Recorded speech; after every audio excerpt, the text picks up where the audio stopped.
So the Canon EOS R6 again. So last time I talked about video, today I'm going to talk about photography.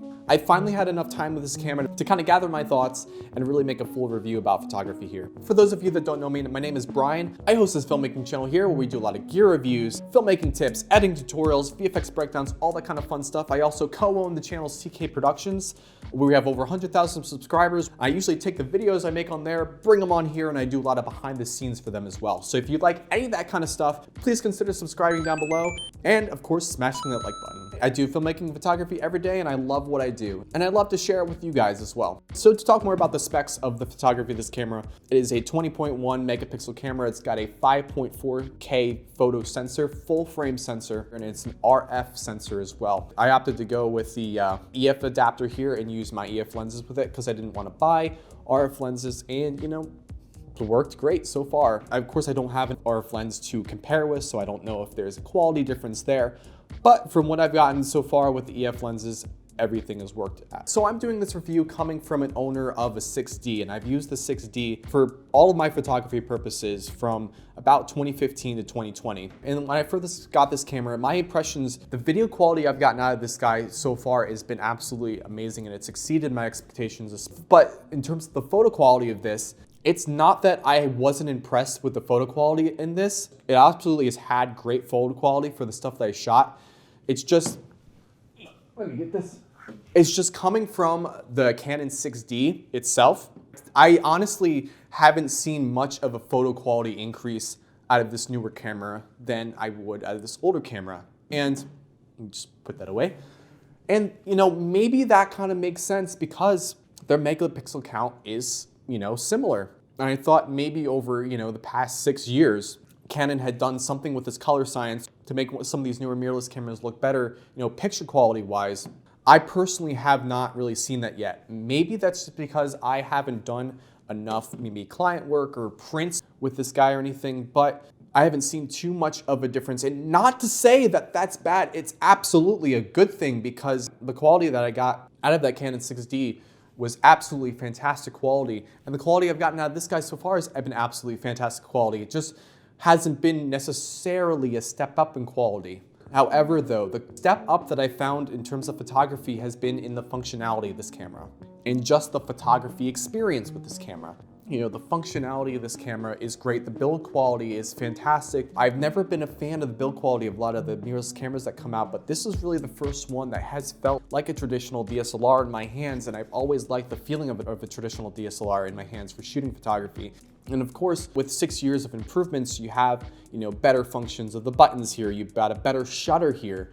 The shutter is quieter. You got your game changer kind of flip out screen here with the touch screen. Has been useful for a variety of different purposes, especially when it comes to some of the newer autofocus functions that come with this camera. There's tracking autofocus functions.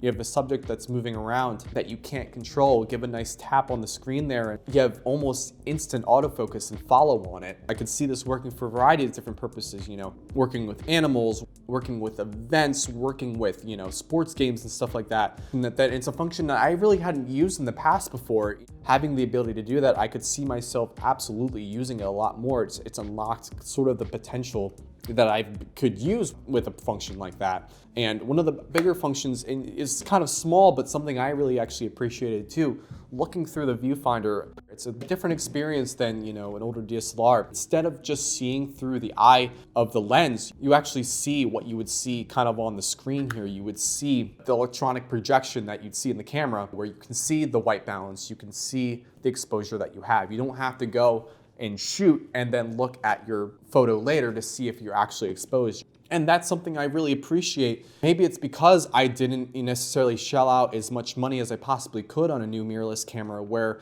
the photo quality I'm getting myself isn't necessarily as much of a step up as what I'm used to before.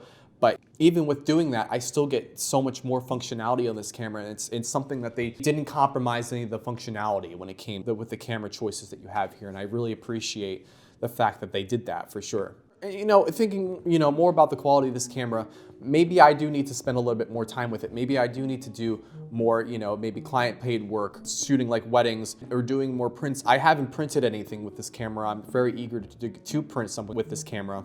Because we're in kind of a pandemic situation, I haven't been able to go anywhere. I anticipate this summer doing a lot more traveling, including my honeymoon. I'm gonna be taking a lot of photos with this guy and hopefully doing a lot of prints with them. So maybe in the future we'll do an update and see kind of how those prints turn out. And again, not to say that I'm not impressed with the quality of this camera. I absolutely impressed with the quality of this camera. Canon always delivers when it comes to quality photography. All I'm saying is just personally, when I moved my photography from my older camera to this camera, I personally did not have much of a step up in terms of quality, which could be very different for other people. People moving up this camera might be taking a jump in their quality. You gotta think about if that's important to you. And even though I'm slightly disappointed in that aspect, in the end, it's not going to affect my work very much. I still have just as high quality as photography as I had before and with better functionality. And that, is gonna work great for me. 80%, 90% of the time, I'm working with video anyway. And like I said, kind of on the last video, I did a review of this. For video, this really kicks butt, and it's really exactly the type of camera that I needed. Even with just that alone, it was worth the price point that I used for it. Hi, here, come here. If I'm getting a good upgrade when it comes to the video specs of this camera, and not necessarily as much of an upgrade with the photography of this camera, that works totally fine for me. And, okay, you're gonna go now. That's Mooney, by the way. Say hi, Mooney. Hi, Mooney. Just as, I'm thinking about what's right for me, you gotta think about what's right for you. And like I always say, the camera is not the end all be all at the end. It's how you use your camera that really, really is most important. Camera is just a tool to help you get there. For my final thoughts, personally, I think this comes at a great price point for what it gives. I looked at the R5 before, and clearly it has better photography specs than this one. But looking at it for me, I couldn't justify spending $1,400 more for that type of camera where I felt like this camera could satisfy everything I need. And it does, and I think it will for several years, unless I find myself getting more photography client work. And if that's the case, I probably will make an upgrade. But for now, works perfectly fine for me. So if you guys like this review and you want to see more reviews in the future and also filmmaking tips, editing tutorials, VFX breakdowns, all that kind of fun stuff, be sure to smash the like button down below and subscribe to videos twice a week. Again, I do filmmaking and photography every day and I love what I do. I love sharing it with other people. So any type of like and subscription is always appreciated. And if you have any other thoughts about this camera, be sure to comment down below. I'd love to hear about your guys' experiences as well. With that, I hope you guys have a nice week and I'll see you for the next video. Bye everyone.